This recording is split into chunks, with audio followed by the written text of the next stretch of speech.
এখন একজন পেশেন্টের সাথে কথা বলবো।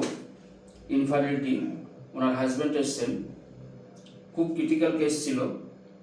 ওনার দুটো টিউব ব্লক ছিল এবং একবার আইভিএফ করেছেন, সেখানেও ফেল হয়েছে আইভিএফ, এবং খুব অল্প সময়ের মধ্যে। উনি আমাকে দেখিয়েছেন 22/3/2026, আর আজকে উনি এসছেন। আজকে হচ্ছে জুলাই মাসের 7 তারিখ, জুলাই মাসের 7 তারিখ। উনি খুব অল্প সময়ের মধ্যে উনি কনসিভ করলেন। অল্প সময়ের মধ্যে বলতে গেলে খুবই অল্প সময়, আমি আমার ভাবার চিন্তা ভাবনার বাইরে। কি বোঝাবো আপনাকে বুঝতে পারছি না, ওয়ার্ড নেই যে আপনাকে বোঝাবো। আশা তো ছেড়েই দিয়েছিলাম। আইভিএফ একবার হয়ে যাওয়ার পরে যে আর দেখাবো না, তারপরে আপনার নাম শুনে এলাম, দেখাই যাক কী হয়। যাই হোক, ঠাকুরের আশীর্বাদে আর আপনার আশীর্বাদে তো একটা সুখবর আমি সবাইকে দিতে পেরেছি। আজকে আমার মা বেঁচে থাকলে আরও বেশি আনন্দ হতো, উনি নেই, বছর 3 হলো মারা গেছে।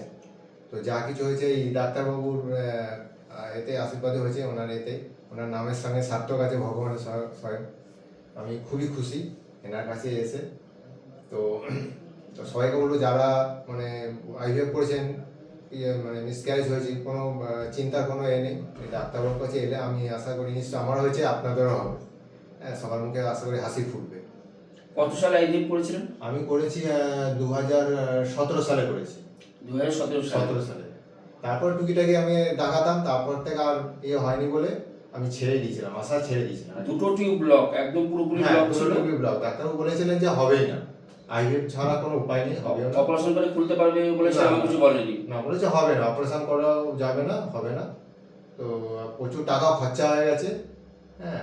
তো আমি আজকে আপনার কাছে এসে এই সুখবরটা আমি দেখুন, অনেকে বলে যে আইভিএফ যেখানে অপারেশন করে খোলা যায় না, সেখানে হোমিওপ্যাথি কি করে খোলে, এটা অনেকেই বলে। কিন্তু খোলা গেল, আপনি বুঝলেন, খোলা গেল জল জ্যান্ত প্রমাণ। এর থেকে আমার থেকে বড় প্রমাণ তার কেউ নেই যে মাস 2-3 মধ্যে আমি এত বড় এটা রেজাল্ট পেলাম, একটা সাকসেস একটা পেয়েছি। ওই যে আপনি বলছেন সব আমার জন্য হয়েছে, আমার জন্য কিছু হয়নি। আমি বলবো হোমিওপ্যাথির জন্য হয়েছে। 100 বার। আপনি তো মাধ্যম, যাকে উপরওয়ালা স্বয়ং নিচে এসে করবেন না, কারো মাধ্যমে করবেন, আপনি সেই মাধ্যম।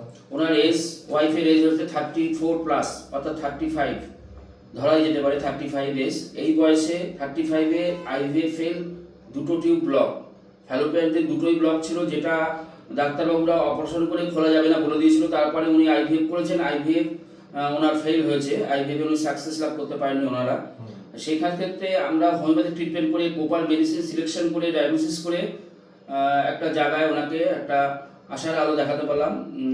আশার আলো আমার ভিতরে কতটা আনন্দ হচ্ছে আমি কাউকে প্রকাশ করতে পারবো না। যদি পারতাম তাহলে সবাইকে বলতাম অবশ্যই। হোমিওপ্যাথি কি এরকম বিশ্বাস ছিল আপনার? হোমিওপ্যাথির উপর স্যার আমার বিশ্বাস ছিল, কিন্তু অতটা ছিল না যে অ্যালোপ্যাথিতে হয়নি হোমিওপ্যাথিতে হবে কি, সেটা আমার ঠিক ছিল না। যে হয়ে যাবে এটা আনসার্টেন, আশা করা যায় না। যেখানে অ্যালোপ্যাথিক শেষ হয়ে যায়, সেখানে হোমিওপ্যাথি শুরু হয়, এটাই বলা যেতে পারে। হ্যাঁ, সেটা বলা যেতে পারে, বলা যায়। কিন্তু অনেকে ভাবে কি করে সম্ভব, কিন্তু আমার পক্ষে এটা সম্ভব, যেটা আমি 100 বার আমি করে বলতেই পারি অবশ্যই। সেটা সম্ভব। হোমিওপ্যাথিকে যেখানে অ্যালোপ্যাথিকে শেষ হয়ে যায়, সেখানে হোমিওপ্যাথিকে সম্ভব, যেটা সত্যি। এটা আমার যতগুলো ক্রিটিক্যাল কেস থাকে, তারপরে তার মধ্যে একটা অবশ্যই এর আগে অনেক প্যালোপিয়ান টিউব ব্লক, সেগুলো দেখিয়েছি। তার সাথে আপনার আইভিএফ ফেল, এরকম আমি আগেও দেখেছি। আইভিএফ ফেল হয়েছে, টিউব ব্লক ছিল, আইভিএফ ফেল, সেখান থেকে আশার আলো দেখা গেছে।